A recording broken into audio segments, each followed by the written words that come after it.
Ilang beses ba kung dumating ang kalbaryo sa iisang pamilya? Isa, dalawa, tatlo? Nauna nang pumanaw ang panganay na si Rowden sa sakit na liver cancer. Sinundan ng chef na si Haset. Ngayon naman, pati ang bunso na si Hisham. Bangungot para sa sino mang magulang ang mamatayan ng anak. Dahil ang nakagawian, ang anak ang dapat maglibing sa magulang. Papaano pa kaya kung ang iyong tatlong anak sunod-sunod na mamamatay? Ito ang kapalaran ni Lorelie. Taong 2014 nung namatay ang kanyang panganay na si Rowden sa stage 4 liver cancer. Nag-viral noon ang video ni Rowden, pati na ang kanyang kwento kung paanong habang nasa bingit ng kamatayan, pinakasalan pa rin nito ang kanyang kasintahang si Lizelle.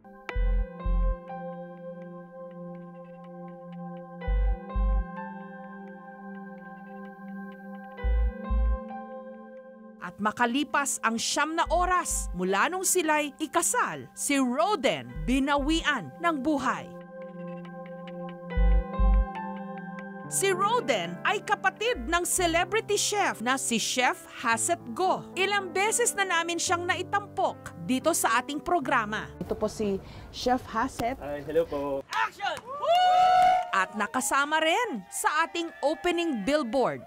Ikwinento na sa akin noon ni Chef Haset na pati siya na-diagnose na may problema rin sa kanyang atay. Makalipas ang 1 taon, mabilis na bumagsak ang katawan ni Chef Haset hanggang kinailangan na siyang ma-confine sa ospital.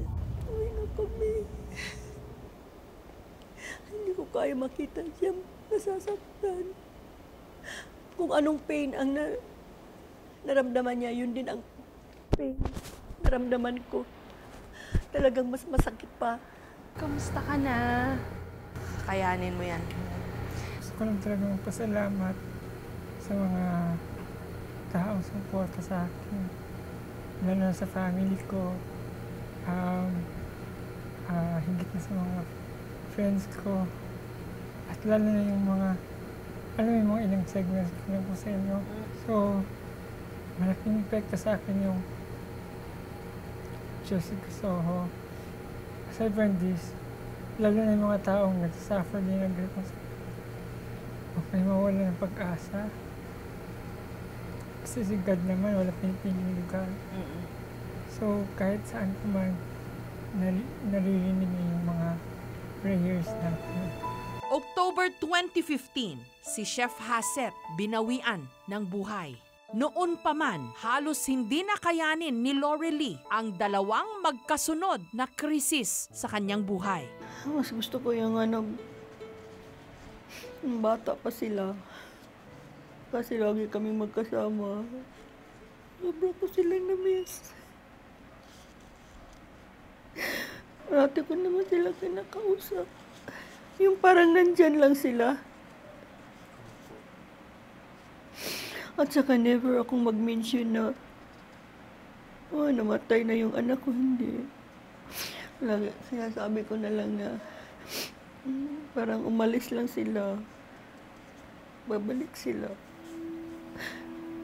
At noon pa man pala, may isa pang matinding dagok na parating. Habang naka-confine pa lang sa ospital si Haset, na-diagnose din ang bunso na si Hisham ng liver cirrhosis. Nito lang Abril, ang sakit ni Hisham lumala pa sa stage 1 liver cancer. Nung kuya ko was at my age, that's when cancer started. So just like myself, 27, nag-start yung tumor lumabas. Kasi started liver cirrhosis at first, tapos nagkaroon ng tumor hanggang sa lumaki yung tumor. Yung sa mga kuya ko lang, difference is nalaman nila late na. Yung sa akin, perfect opportunity to address it kasi maliit pa lang and isa pa lang yung tumor. Iningatan ni Hisham ang kanyang sarili. Sumunod sa napaka-istriktong diet sa pag-asang baka sa kanilang tatlo, siya lang ang makakatalo sa liver cancer.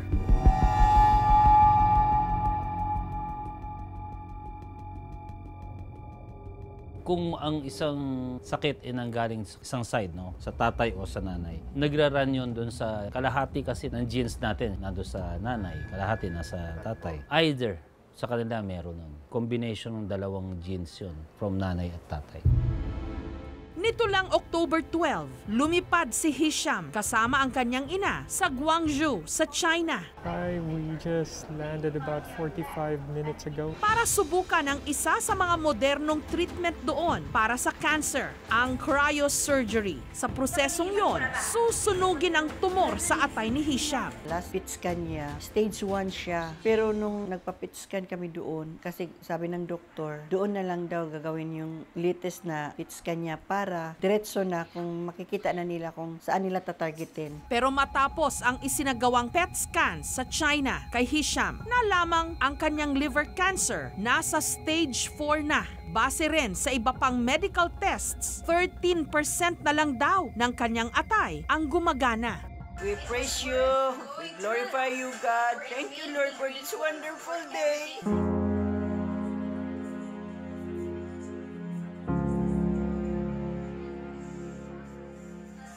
We keep on fighting because we have a big God. We believe and we trust in Him. Sa pagkaintindi ko, parang i-give up na nila si Hisham dahil yung function ng liver hindi maganda, hindi niya makayanan yung surgery. Pero sinabi niya na bigyan mo pa ako ng 1 week. After that week, sinabi pa rin na baka hindi pa rin makayanan. Sa puntong yon, pinayuhan na lang daw sila ng doktor na umuwi na ng Pilipinas. Ako lang kasi ang tinawag niya sa akala ng doktor na hindi mo na ipaalam patient. Tapos sabi ko hindi, mas matapang ang anak ko kaysa sa akin.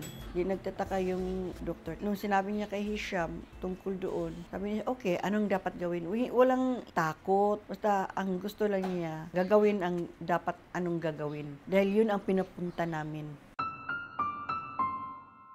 Hanggang nito lang November 1, bumalik na ng Pilipinas ang mag-ina. At sa halip na ipa-confine muli sa ospital si Hisham, nagdesisyon siyang sa bahay na lang ipagpatuloy ang kanyang medikasyon.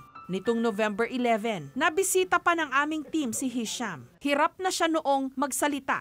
Kailangan ko na lang umuwi kasi right now 13% na lang daw talaga.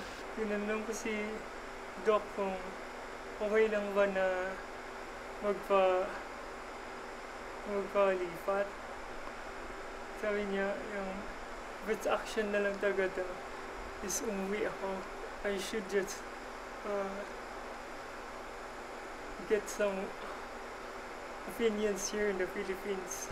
Okay ka na, babe? Hindi ako napapagod sa pag-alaga sa kanila. Yun din ang tinatanong ni Hisham sa akin. Sabi niya sa akin, Ma, sorry. Sorry, napapagod ka na ba? Sabi ko, hindi. Hindi ako mapagod. Basta kay lumaban ka lang.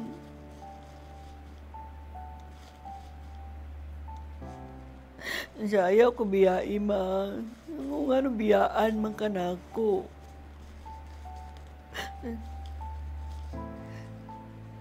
Baka na magsawa ako. Sabi ko, hindi ako magsasawa. Ang kwarto ni Lori Lee ang nagsilbing hospital room ni Hisham. Kumuha rin sila ng private nurse. Ang lagi ko lang talagang sinasabi na, si Hisham, ibigay na lang sa akin. Hindi ko maisip kung ano ako, kung wala si Hisham.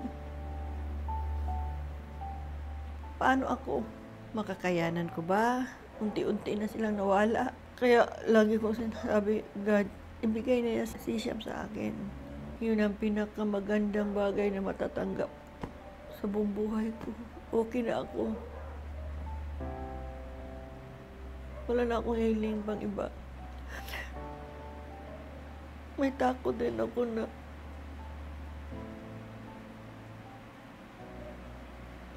takot ako mawala si Hisham.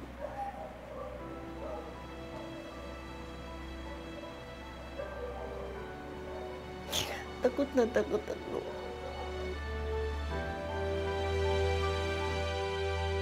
Hirap na noon si Hisham sa paghinga kaya naka-oxygen na. Namamanas na rin ang kanyang mga binti at paa. Halos hindi na makatayo. Gayunpaman, buong tapang pa rin siyang lumalaban. Lalaban po talaga ako. Lagi kong pinagdadasal. Like kung sinasabihan si mama na dasal lang kami ng dasal. Kasi hindi ko naniniwala na this is the end for us. Alam ko na mag-birthday na ako. Mag-birthday na si mama. Pero this is not the end.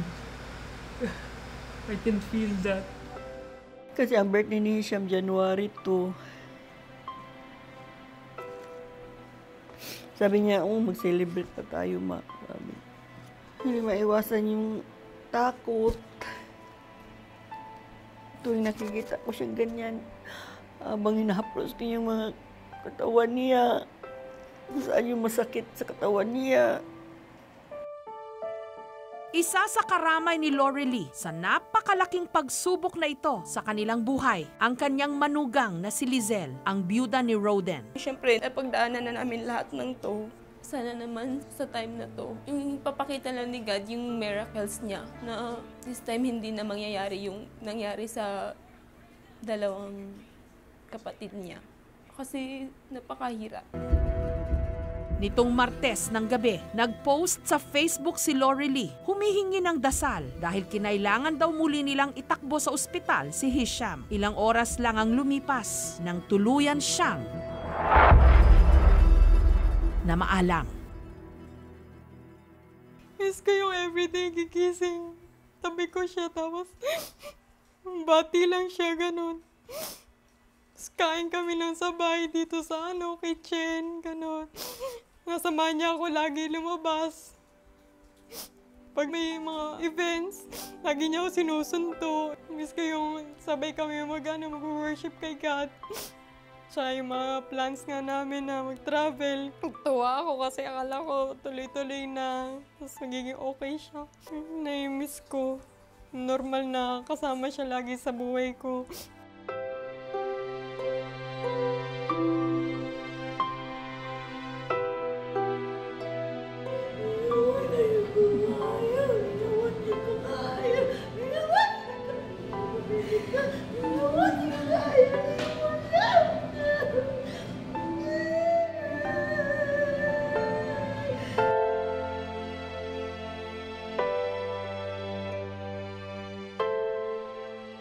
Moy, thank you so much for all the fond memories that we had together. I thank God for your life kasi ang dami naming natutunan sa iyo, ang dami naming na-experience, all the best memories we had together. Thank you so much. Moy, I'm gonna miss you, but we will see you again when the morning comes.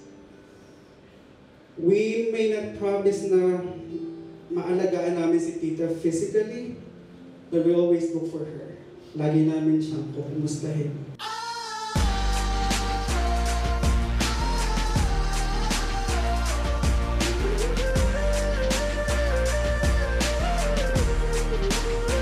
Isa siyang avid fan ko at ng Rain or Shine, yung team na pinaglalaroan ko sa PBA. Bumisita rin siya sa practice namin dati. Ayun, doon ko siya nakilala. Gusto ko makiramay sa pamilya ni Hisham, actually yung mommy niya, kasi siya na lang talaga yung natitira.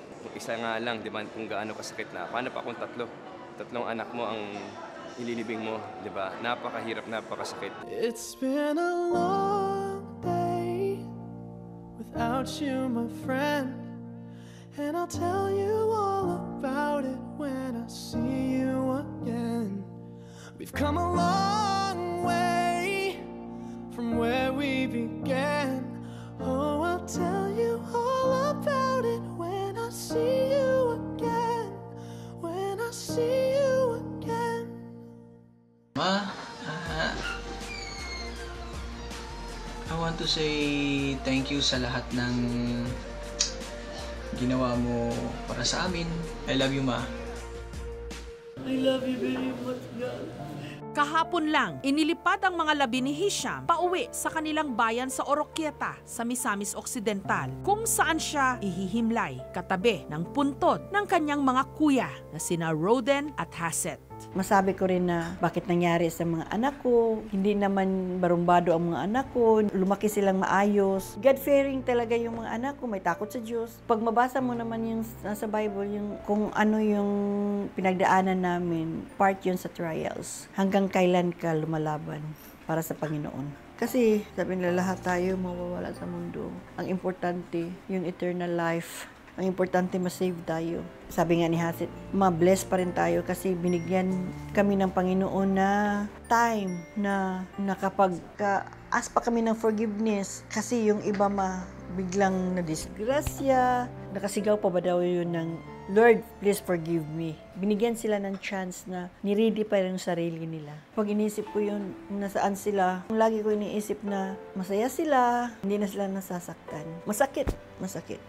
Pero sabi ko, darating din ang time na ako din, mawala din ako, makasama ko rin sila. Hintayin ko na lang yung time na yun. Hintayin ko na lang yung time na ako din makasama sa kanila. Yun ang nagbigay sa akin ng lakas.